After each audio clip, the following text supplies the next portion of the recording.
फासले ऐसे भी होंगे ये कभी सोचा न था।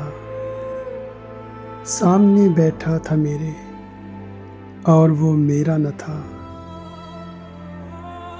वो कि खुशबू की तरह फैला था मेरे चार सू। मैं उसे महसूस कर सकता था, छू सकता न था।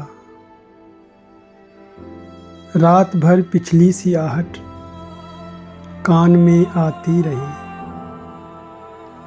झांक कर देखा गली में, कोई भी आया न था। मैं तेरी सूरत लिए सारे ज़माने में फिरा, सारी दुनिया में मगर कोई तेरे जैसा न था। सारी दुनिया में मगर कोई तेरे जैसा न था। आज मिलने की खुशी में सिर्फ मैं जागा नहीं।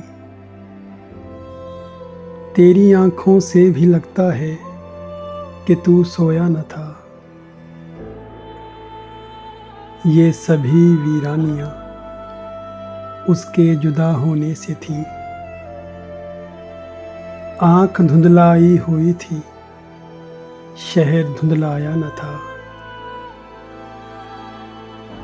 सैकड़ों तूफान लफ्ज़ों में दबे थे ज़ेरे लब।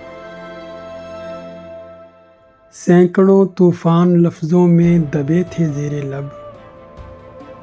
एक पत्थर था खामोशी का कि जो हटता न था। याद करके और भी तकलीफ़ होती थी अदीम। भूल जाने के सिवा अब कोई भी चारा न था। भूल जाने के सिवा अब कोई भी चारा न था। मसलहत ने अजनबी हमको बनाया था अदीम, वरना कब एक दूसरे को हमने पहचाना न था। वरना कब एक दूसरे को हमने पहचाना न था। फासले ऐसे भी होंगे ये कभी सोचा न था। सामने बैठा था मेरे और वो मेरा न था।